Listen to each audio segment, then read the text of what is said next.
Inter, quando sei venuto qui da Torino, difficile il trasferimento o facile?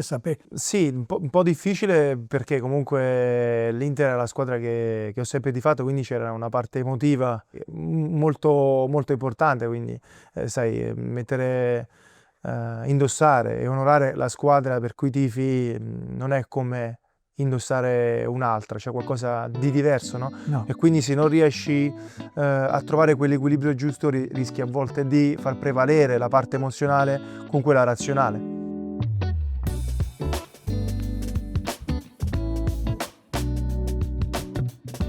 Amici sportivi, buongiorno, buonasera, buona mattina a tutti quanti. Qui siamo con Radio TV Serie A con intervista con niente meno che Danilo D'Ambrogio, che ha fatto una grande carriera, lunga carriera in Serie A, cominciando la città più piccola d'Italia. Dov'è?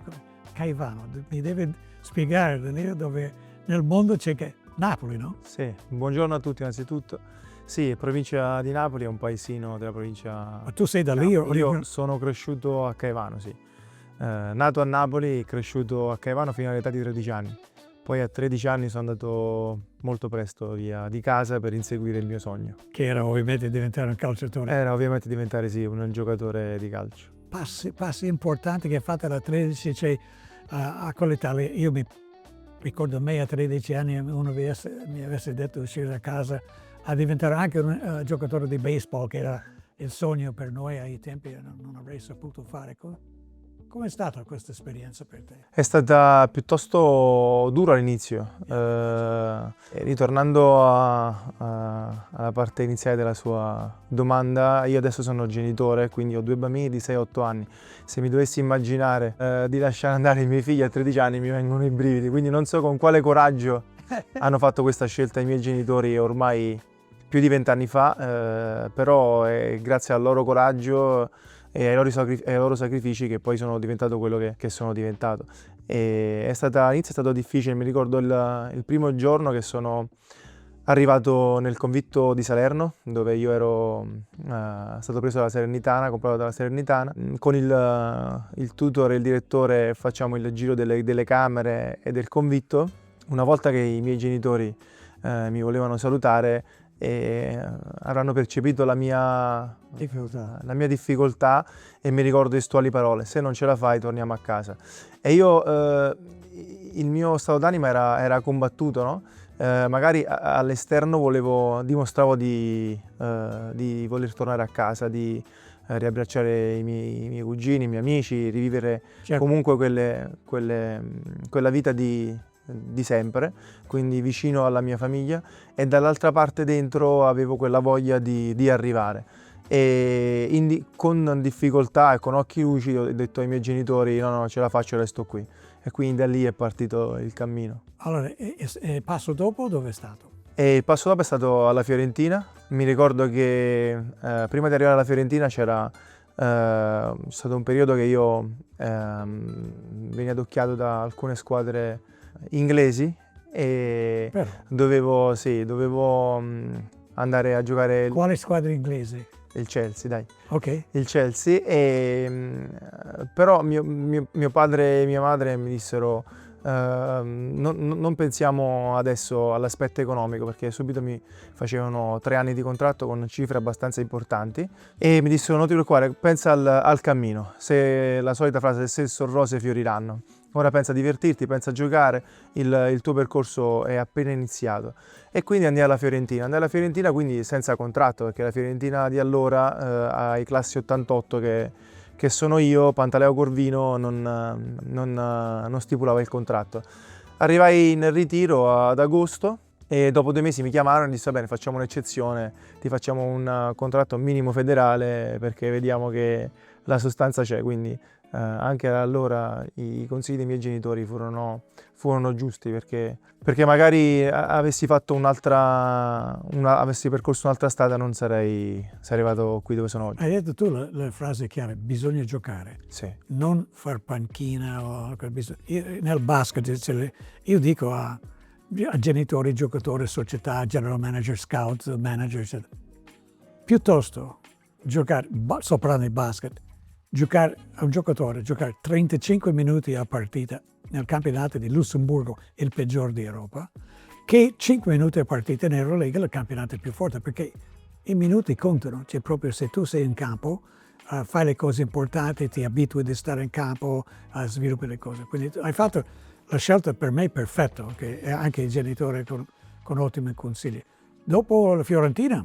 Sì, dopo la Fiorentina sono proprio per questo concetto che dice lei, sono andato a giocare perché dopo 2 anni e mezzo di primavera volevo andare a giocare, volevo mettermi in discussione, volevo misurarmi con il calcio professionistico e sono andato a Potenza per 6 mesi. Mm-hmm. Poi alla Juve Stabia, su Juve Stabia prima in C1, poi siamo retrocessi in C2, Okay. quindi ho fatto tutta la trafila, C2 e C1, poi da lì sono risalito in Serie B con il Torino. Nei primi 6 mesi ho sfidato la Serie A perdendo i playoff con il Brescia. Cavolo. L'anno successivo di nuovo Serie B, poi è arrivato Mister Ventura in Serie B, abbiamo vinto il campionato e da lì sono poi partito per la Serie A. Mi deve parlare di Ventura. Io ex allenatore voglio sempre sapere come erano i grandi allenatori, che filosofia, come facevano, modo di lavorare, psicologia. Parlami di Ventura. Ventura è stato per me il primo allenatore che, devo essere sincero, mi ha insegnato il calcio, perché tatticamente era molto, molto bravo, molto valido, e poi dico sempre che quando si vince non c'è mai una casualità. Ci sono sempre dei valori alla base che poi ti portano alla vittoria, e quindi sotto l'aspetto tattico è stato il primo che mi ha insegnato a giocare a calcio, a capire i principi del calcio. E il secondo aspetto che poi me lo sono portato nel corso della mia carriera è stato umano, professionistico, nel senso che lui pretendeva che ogni volta che si scendesse in campo si accendeva la cosiddetta spina, on e off. Quando sei fuori dal campo, off. Quando sei in campo, on. È come un interruttore. Una volta che sei dentro, on, e devi dare il meglio di te per un'ora, un'ora e mezza, 2 ore, quello che sono, però focus su quello che fai. E lui è stato il primo che mi ha inculcato questa, perché ero giovane e quindi magari ogni tanto mi potevo perdere, come può succedere, invece il focus era proprio quel tappeto verde. Allora tu, difensore, anche hai fatto qualche cambio di posizione in carriera, se non sbaglio. Sì. E nel tuo ruolo cosa ti ha dato che tu devi fare questo, stai attento con questo, collaborare con questo? Cioè, quale consiglio ti ha dato Ventura per migliorare, per giocare meglio nel tuo ruolo? È proprio questo, cioè il focus okay. Però per ogni singolo minuto della partita, che poi la partita dura 90 minuti e più, però non è mai la stessa azione precedente o futura, quindi devi vivere quel momento della partita come unico, e quindi focus come per dire ok, quello che mi succede adesso non so se mi succederà dopo, però lo immagazzino, lo faccio mio e cresco, ed è lì poi arriva l'esperienza. Quindi oltre quindi a un discorso di focus personale, quindi individuale, c'era anche l'organizzazione tattica con il compagno di squadra, certo. Quindi movimenti coordinati con il reparto difensivo prima e poi con quello più avanzato che era il centrocampo. Non mi credere, ma qui mi hai fatto la seconda domanda: quanto conta la determinazione? Perché tu mi hai parlato solamente della tua determinazione sin dall'inizio, quindi la tua forza è stata questa qui, c'è proprio ogni tanto ci vuole questo per testardaggine, dire io vado avanti, non importa niente, io voglio arrivare lì. Io ti racconto una cosa, io avevo un amico che mi portava qualche volta a San Siro a vedere l'ippica, e c'è questo fantino, Mirko De Muro, che vinceva sempre per un pelo, che non è possibile, cioè, ogni photo finish tu vinci. Io ho chiesto qual è il suo segreto, cioè, ho chiesto al trainer, cioè, gli altri fantini guardano a sinistra e a destra per le cose, tipo vede solamente l'obiettivo e non cambia questo. Queste sono distrazioni, non voglio sapere niente. Tu sei stato come De Muro. Assolutamente sì, aggiungerei che secondo me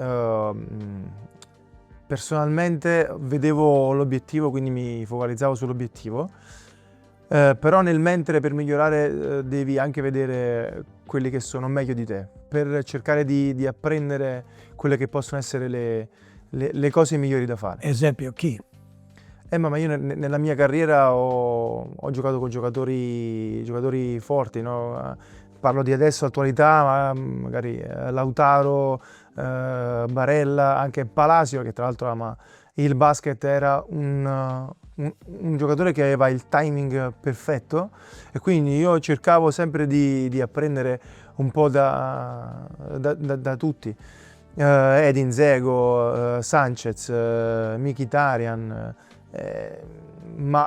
questo per quanto riguarda i giocatori, ma anche per quanto riguarda gli allenatori, tanti, Spalletti, Mancini, Conte, Inzaghi, cioè voglio dire, io cercavo di prendere quello che potevo prendere dai miei compagni di squadra come aspetto tecnico e tattico, ma allo stesso tempo lo facevo con gli allenatori. Esempio? Ma la disciplina di Conte è una cosa che se non hai la devi assolutamente prendere, recepire. Se ce l'hai in qualche modo devi rafforzarla. Sì. La spensieratezza di Inzaghi nel preparare magari le finali, la consapevolezza di Mancini, Sì. e la visione di gioco di Spalletti. Cioè, tutte queste piccolezze hanno fatto in modo che io crescessi Sì. anno dopo anno. Questo è importante. Qualche giocatore, e lo sai benissimo, che arriva a Serie A, sono arrivato a Serie A, non devo imparare più niente, e qui mi pagano i soldi. Cioè, invece i campioni come Cristiano Ronaldo, per fare un esempio così, che vogliono migliorare qualcosa anno dopo anno dopo anno, sì, e sì. che lavorano per questo. Hai giocato contro Cristiano Ronaldo? Sì, Allora, contro Messi, contro Cristiano Ronaldo. Allora, mi deve togliere la soddisfazione qui. Loro sono campioni, perché loro in qualsiasi minuto della partita sai che ti possono fare delle brutte figure, quindi devi essere concentrato, nonostante magari tu riesca ad essere concentrato per tutto il tempo della partita. Loro hanno delle qualità ovviamente al di sopra della media. Cioè Abbiamo fatto due, no? Che sto per chiederti i più forti avversari, ovviamente Cristiano Ronaldo e Messi. Altri che ti vengono in mente? Mbappé, Higuain, Higuain. Cavani, sono giocatori. Poi ho giocato con difensori forti come Chiellini, Buffon. Sono giocatori che Javier Zanetti ho avuto l'onore di allenarmi, e per me è stato impressionante, perché il primo anno che sono arrivato all'Inter c'erano lui, Milito, Cambiasso, Samuel, cioè giocatori che tu poi capisci il perché sono diventati quelli che sono diventati. Sì. Perché sono istituzioni quelle che sono le loro qualità, no? E io vedevo come si allenavano, vedevo la voglia che avevano di vincere, la determinazione che avevano nel migliorarsi anche ad un'età avanzata, perché erano alla fine della loro carriera, e quello per me è stato un motivo di rafforzare quelli che erano i miei principi, no? Sì. Io voglio migliorare, se voglio migliorare devo apprendere da loro, devo capire le loro metodiche e farle mie. Io dicevo, anche io come allenatore studiavo gli altri coach delle altre squadre, e cercavo di, fra virgolette, rubare o prendere qualcosa da loro. Cioè, e ho imparato da ogni singolo allenatore avversario, cioè proprio avevano qualcosa di farmi capire che non avevo visto questa cosa in questa maniera.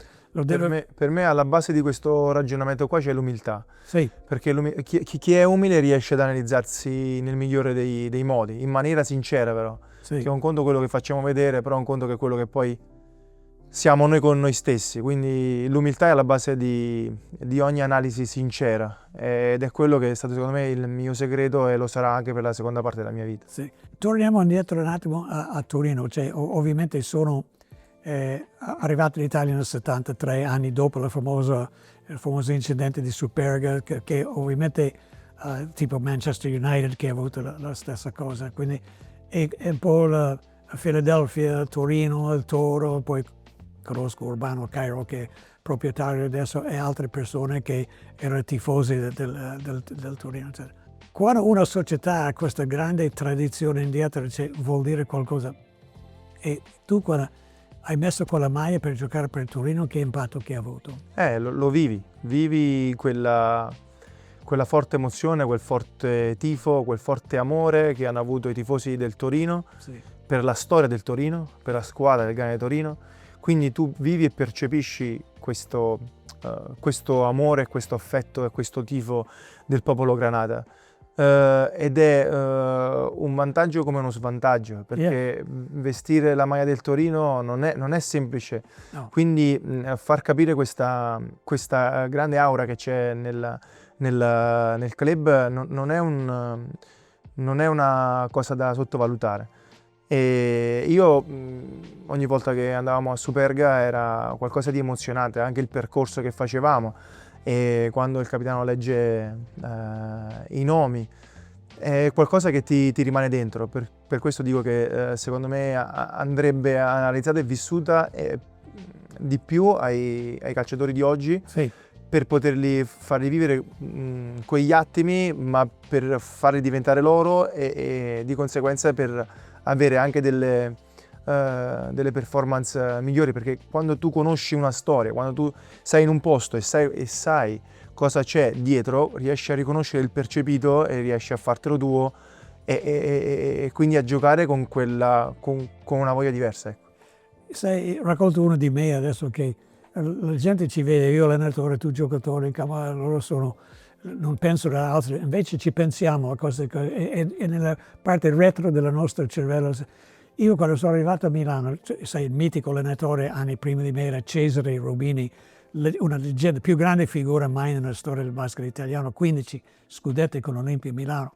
E allora c'era la panchina di legno grosso, dove lui si sedeva. Io ho guardato il posto e ho detto, no, io lì non mi siedo. Cioè, io sono rimasto in piedi tutta la carriera con l'Olimpia perché non volevo permettermi di sedermi dove si era seduto Rubini. Per senso di rispetto. Onore e rispetto per quello che aveva fatto, quello che era lui. E poi la cosa di queste persone, la gente pensa, vabbè, Rubini ha fatto quello che ha fatto, no, lui veniva alle partite e dopo le partite mi veniva a salutare, cioè, era il mio più grande tifoso, devo dire, cioè, è proprio attaccato. Cioè, questi personaggi non sono persone normali, hanno un cuore più grande di altre persone. Questa è la mia valutazione. Sì, sono assolutamente d'accordo, sono umani più di tanti altri. Inter, quando sei venuto qui da Torino, difficile il trasferimento o facile sapere? Il tuo primo allenatore all'Inter chi era? Mazzarri. Okay. Walter Mazzarri, sì, il mio primo allenatore è stato lui. È stato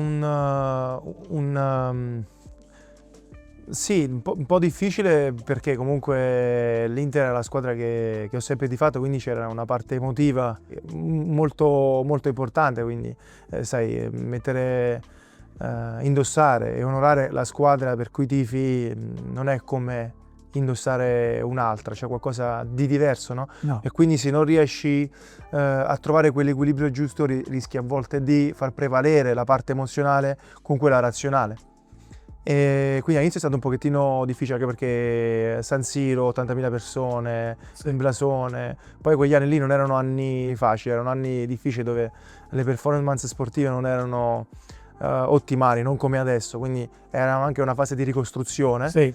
Però come ho detto sempre a me stesso, concentrati su te stesso, sul lavoro che stai facendo, su quello che stai facendo e su come lo stai facendo.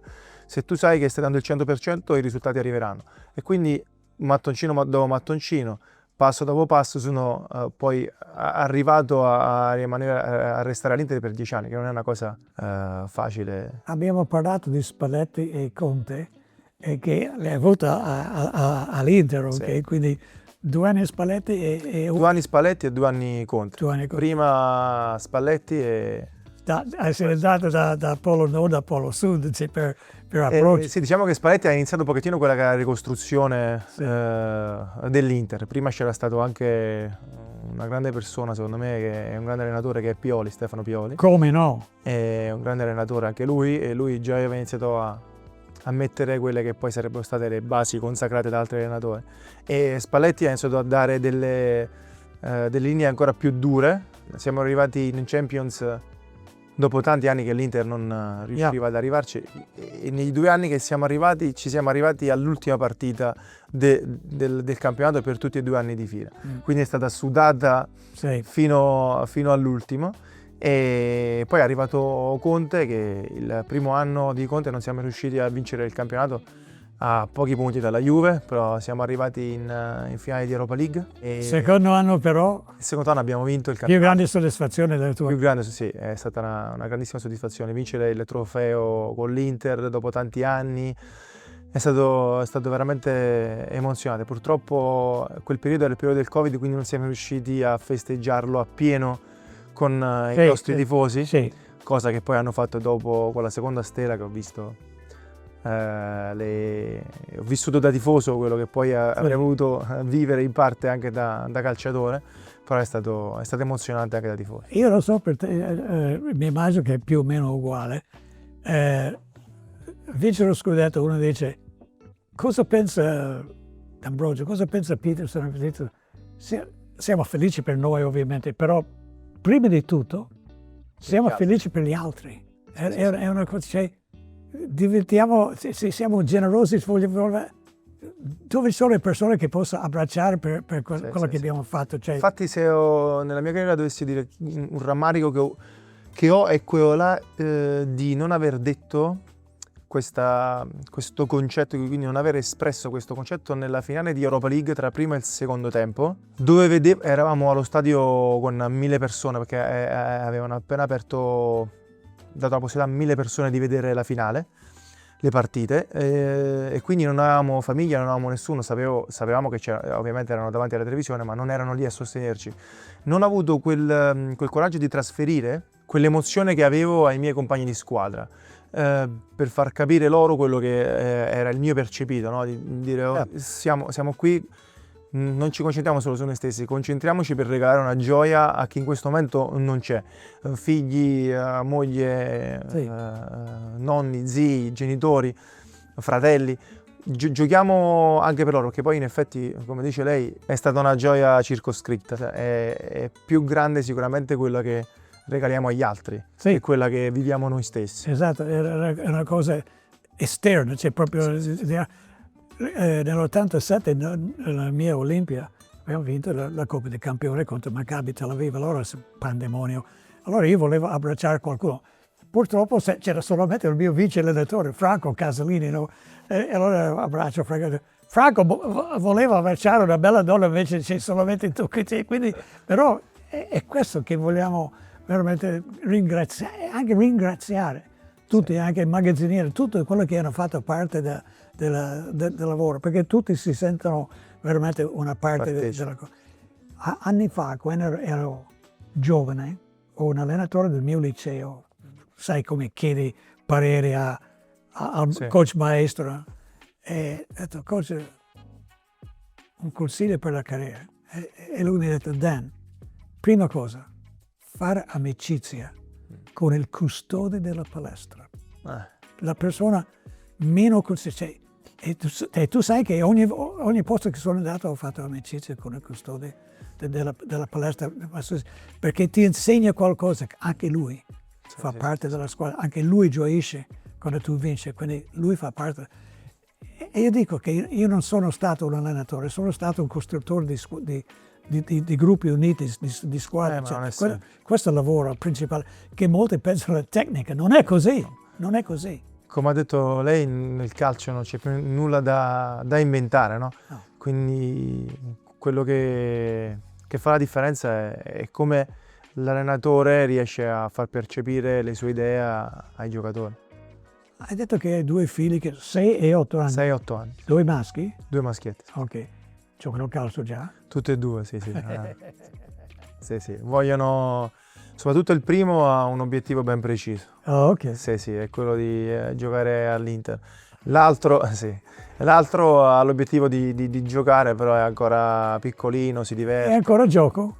Per il piccolo di 6 anni sì, 8 anni lui l'ha sempre visto come un obiettivo, cioè lui è proprio focalizzato sul sogno che vuole realizzare. Ma io dico sempre che ci sono 3 livelli: gioco, sport, professione. Cioè, una più alta dell'altra. Sì, ma la professione arriverà, c'è tempo di sostenere quella pressione là che riguarda la professione. Adesso è il momento di divertirsi, di giocare, di vivere lo sport come è giusto che venga vissuto.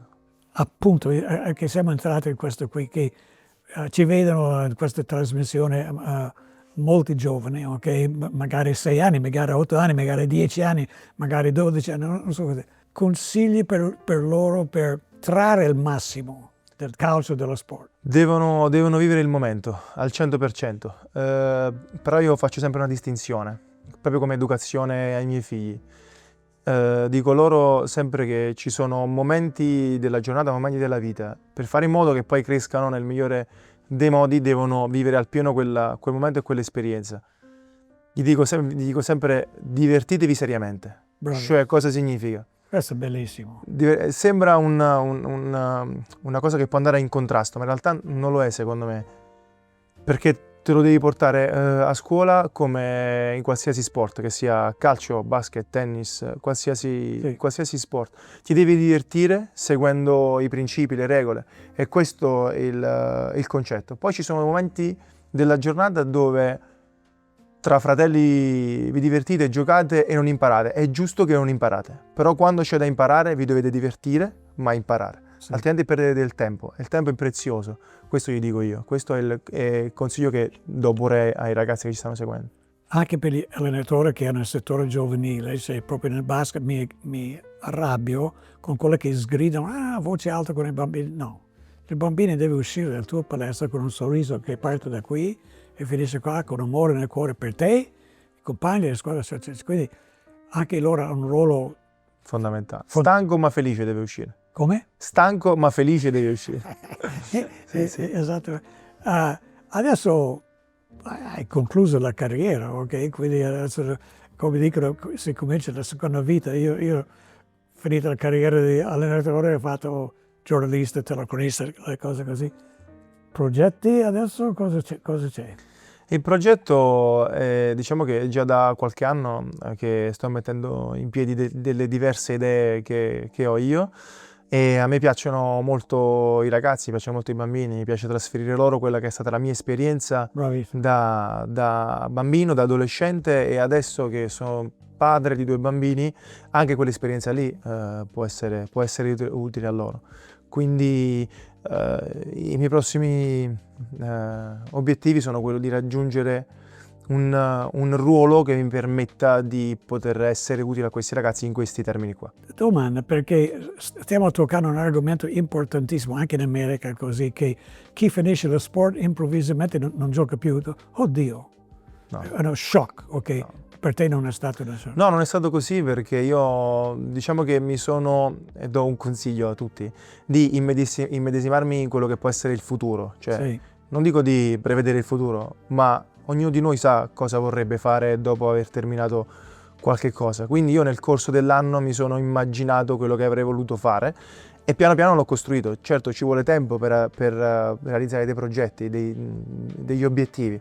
Per arrivare a giocare in Serie A ho impiegato 15 anni, 17, anzi più. Ho impiegato più di 20 anni. Quindi è impensabile che nei progetti futuri possono realizzarsi in pochi mesi. C'è bisogno di equilibrio, di una giusta analisi, ma di focus e lavorare per quell'obiettivo che uno si è prefissato. Io non sono, ringraziando il Signore, non sono andato in drop out perché mi sono prefissato bene i prossimi obiettivi che voglio raggiungere. Altra domanda, abbiamo parlato dello scudetto, hai avuto una retrocessione, c'è l'Alfa Omega, ok? Quindi mi sembra una persona anche con grande equilibrio per queste cose. Questo ti ha aiutato a gestire, perché non sei andato alle stelle per le vittorie o all'inferno per le sconfitte, c'è proprio come ti sei gestito per tenere sempre la testa nel posto giusto?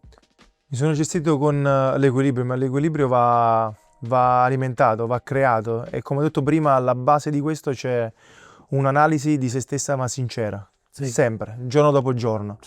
Non conta tanto giocare o non giocare, vincere o retrocedere, conta l'analisi sincera che fai a te stesso per migliorarti come persona, per migliorarti come uomo, a prescindere poi dal lavoro, dallo sport che pratichi. E questo è stato un mio grande segreto, sia quando sono retrocesso che quando ho vinto. Mi sono sempre fatto un'analisi sincera di quello che ho potuto fare, di quello che non ho potuto fare, di quello che ho dato o che potevo dare di più. E questo mi ha permesso di aggiungere tasselli alla mia vita professionale e soprattutto alla mia vita umana. Appunto su questo, che il più grande allenatore di basket era John Wooden a UCLA con 10 titoli NCAA, che è un record che non sarà neanche minimamente avvicinato. Okay?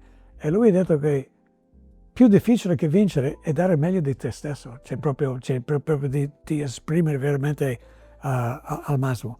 Siamo verso la fine, volevo chiederti, adesso che sei fuori, hai giocato per due grandissime squadre. Io ho allenato Virtus Bologna, Olimpia Milano, e la gente mi chiede: Peterson, lei è tifoso della Virtus o dell'Olimpia? Cioè, io dico 49 Virtus, 51 Olimpia per diplomazia, ok? Perché ovviamente non dimenticherò mai gli anni alla Virtus e poi Olimpia, abbiamo raggiunto tutto. Cioè, tu come sei messo come tifoso adesso? No, ma io chiudo con questo aneddoto.